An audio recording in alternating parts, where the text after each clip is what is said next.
이 지금 많이 나아지기는 했습니다만 한국 증시가 아직은 사실은 글로벌 기준에서 보면 규모가 작아요. 네, 맞습니다. 그러다 보니까 이제 외국인 입김이 여전히 세죠. 네. 올해 외국인 매매 움직임 네. 쭉 한번 좀 종합적으로 정리 한번 해봤으면 좋겠어요. 자, 올해 외국인 그 전체 시장 지분율이 26%가 이탈이 됐을 거예요. 오늘 어제 기준에 아마 이탈이 됐을 텐데 외국인 지분율이 뭐 30% 수준 어느 정도 유지하고 있다가 특히 이제 뭐 올해 들어서 또 많이 빠져나간 부분이 있습니다. 근데 단 한 가지 말씀드릴 게 2005년 7월경부터요. 2007년 7월까지 시장은 글로벌 시장뿐만 아니라 우리나라 유가증권 시장, 뭐 코스닥 시장 다 폭등 랠리가 나왔거든요. 경기가 원체 좋아서. 근데 그 당시에 외국인이 얼마를 팔았냐면요. 57조를 팔았습니다. 57조를 팔았는데 밑으로 집어던지는 매도가 아니라 위에 걸려있는 매도겠죠. 그 신규 자금 들어오는 거는 계속 매수가 들어가야 되고 뭐 예전 상품의 경우는 차익 실현하고 그리고 환매가 없으니까 다시 또 사고 그렇게 하면서 어찌됐건 외국인들의 매도가 57조에 달했는데 사실은 뭐 정책 자체가 우호적이었죠. 그때 당시에 주식형 펀드 수색 잔고가 8조 수준에서 74조까지 66조가 늘어났고요. 그다음에 연기금의 매수도 굉장히 강화되고 뭐 이런 부분이었습니다. 다만 지금의 기준은 외국인이 26% 비중으로 좀 많이 낮아지다 보니 아쉬운 부분이 좀 많은 게 사실입니다. 그리고 시장이 밀릴 때마다 외국인 때문에 그런가라는 생각을 할 수 있는데 저는 그거를 오히려 원화가 일정 범위의 약세 부분에서 뭐 달러 인덱스도 최정점이 이제 중간 선거 그 기준이었거든요. 거기서부터 이제 달러 인덱스가 조금씩 약세로 전환이 되고 환율 자체가 원화도 조금씩 되돌려지게 된다면, 그러니까 여기가 끝자락이다. 원화가 좀 강세를 띌 수 있다라고 한다면 외국인은 다시 살 수가 있습니다. 지금의 외도는 이제 환차손을 회피하기 위한 단기 자금이 좀 빠진 부분이 있거든요. 예. 그래서 외국인들 기준의 26%의 비중은 다시 유입될 가능성이 굉장히 높다. 다 팔고 나갈 그런 뭐 기준은 아니다. 그리고 어찌됐건 그 과정 속에서 아프긴 하지만 올해 시장 상승률이 그래도 6%, 아직 6% 상승을 하고 있다는 거예요. 그러니까 밑으로 집어던지는 매도는 제한적이었다는 거죠.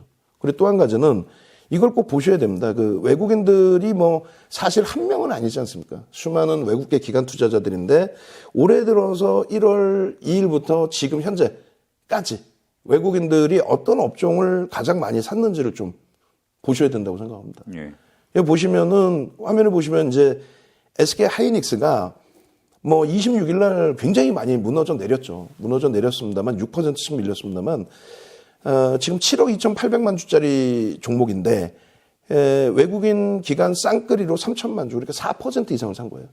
그게 그 4%가 굉장히 중요한 거는 유통 물량이 없는데 4%라는 거예요. 그러니까 대주주 지분, 외국인 지분 합산을 해서 87% 정도거든요. 외국인이 지금 52%대입니다. 뭐 삼성전자는 53%고요. 그러니까 87% 이상이 외국인 지분이고 기관 지분까지 빼고 나면 유통 물량이 없는데 거기서 올해 들어서 4%를 쌍끌이로 샀다는 거고요. IT죠. 그리고 삼성전자 우선주가 나와 있습니다만 삼성전자도 올해 외국인이 2천만 주를 샀습니다. 그 2천만 주의 지분율은 59억 주짜리니까 3% 이상. 기관이 한 0.6% 팔았어요. 그래서 이 표에는 이제 그 화면에 나오는 내용에서는 쌍끌이가 아니기 때문에 삼성전자 없을 뿐이지 외국인이 3% 이상 2천만 주를 샀다. 그리고 삼성전기도 뭐 대단한 거죠. 시가총액이 10조가 이탈됐습니다만 이 삼성전기 같은 경우도 시가총액이 전체 순위 3위는 아닌데 이렇게. 그러니까 IT에 다 집중돼 있고요. 그리고 자동차가 여기 안 나와 있는데 현대차 뭐 어마어마합니다. 그러니까 기관이 여기 안 나와 있는 이유는 기관이 0.2% 팔았어요. 0.2% 팔고 외국인이 4.5%를 샀습니다. 뭐 현대차도 유통 물량이 제한적이죠. 그러니까 그렇게 해서 이제 IT하고 자동차를 샀는데 그들을 집중해서 매수한 이유가 뭐 화면 보시면 이렇게 나와 있죠. 시가총액 상위 종목군들에 대한 실적입니다. 실적 전망치고요. 25년도 순이익을 보시면요.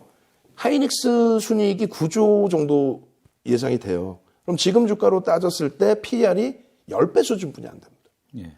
삼성전자 마찬가지죠. 10배 수준입니다. 그러면 우리나라 전체 PER 평균을 일반적으로 11배 정도 보고 있거든요.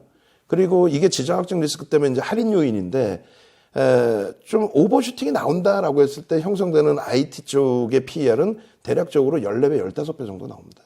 그러니까 그렇게 계산했을 때는 뭐 지금 실적 전망치 대비해서도 대략적으로 뭐 50% 이상의 상승 여력이 있는데, 저는 조금 더 긍정적으로 보는 거는 일단은 2016년, 2017년, 2018년도에도 그랬었는데요.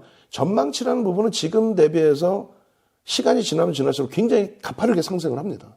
만약에 지금 HBM이라든가 DDR5 같은 쪽에서의 출하가 더 늘어나기 시작한다면 또 그렇게 예상하고 있고요.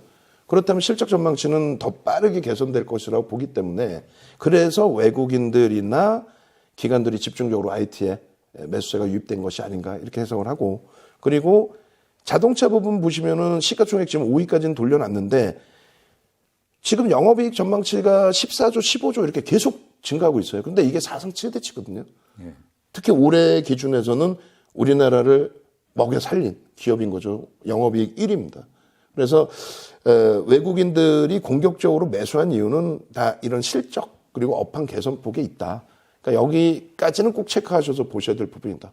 이렇게 말씀드립니다.